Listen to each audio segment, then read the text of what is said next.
کہتے ہیں نا کہ کبھی کبھی سب سے خطرناک راز سب سے پرسکون اور خاموش محلوں کے اندر ہی چھپے ہوتے ہیں۔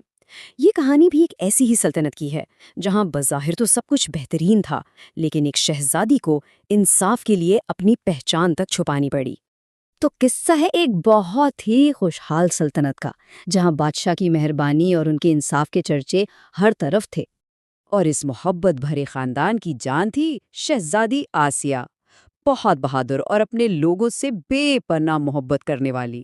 ان کے ساتھ تھے ان کے دو بڑے بھائی، شہزادہ ہارون اور فہد، جو اپنی سمجھداری اور جرت کی وجہ سے عوام کے دلوں پر راج کرتے تھے۔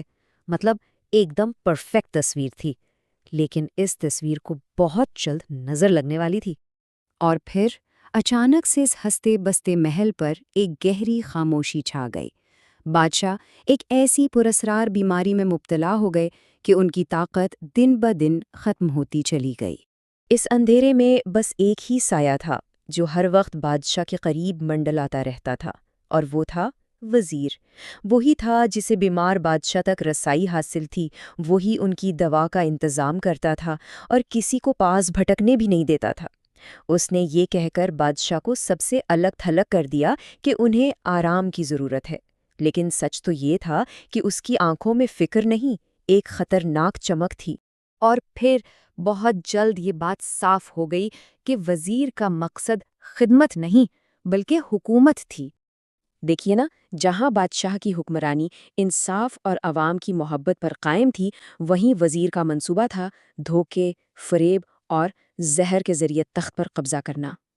وہ سلطنت کو اپنی مٹھی میں کرنا چاہتا تھا، اور اس کے راستے کی سب سے بڑی رکاوٹ تھے بادشاہ کے اپنے بیٹے۔ اور اس رکاوٹ کو ہٹانے کے لیے اس نے ایک بہت ہی گھناؤنی چال چلی۔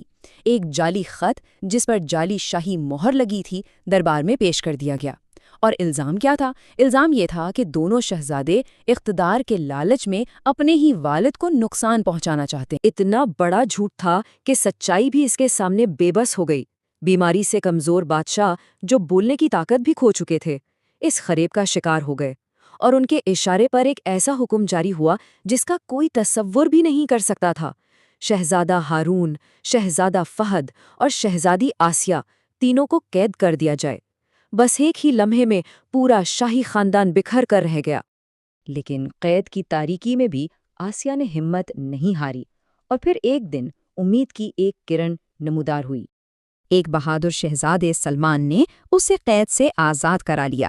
جب وہ محفوظ تھی تو اس کے اندر انتقام کی آگ نہیں بھڑکی، بلکہ انصاف کی شمع روشن ہوئی۔ اس نے شہزادے سلمان سے کہا، ہم تلوار سے نہیں سچائی سے لڑیں گے، ہم طاقت سے نہیں عقل سے وار کریں گے۔ یہ ایک شہزادی کا فیصلہ تھا جو اب اپنی سلطنت کو بچانے کے لیے ایک جنگجو بن چکی تھی۔ اور اس کا منصوبہ، ارے وہ کسی جنگی حکمت عملی سے کم نہیں تھا۔ چہرے پر نقاب ڈال کر اس نے اپنی شناخت چھپائی اور سچ کی تلاش میں نکل پڑی۔ سب سے پہلے وہ اس شاہی طبیب تک پہنچی جسے وزیر نے نوکری سے نکال دیا تھا، اور طبیب نے فوراً تصدیق کی کہ دوا کا نسخہ جعلی ہے۔ پھر اس نے عوام کے درمیان کام کیا جو وزیر کے ظلم سے پہلے ہی تنگ آ چکے تھے۔ اور پھر آیا سب سے خطرناک قدم۔ وہ خفیہ طور پر محل میں داخل ہوئی، جہاں سے اس نے وہ زہر کی بوتل اور جعلی خط حاصل کر لیا جو وزیر کے جرم کا سب سے بڑا ثبوت تھے۔ ہر قدم پر خطرہ تھا، لیکن ہر ثبوت اسے انصاف کے اور قریب لا رہا تھا۔ آخرکار وہ دن آ ہی گیا جب سچ اور جھوٹ کا آمنا سامنا ہونا تھا۔ وزیر اپنے تخت پر بیٹھا تھا، اپنی کامیابی کے نشے میں چور۔ تبھی دربار کے دروازے کھلے اور ایک نقاب پوش عورت بے خوفی سے اندر داخل ہوئی۔ پورے دربار میں سناٹا چھا گیا۔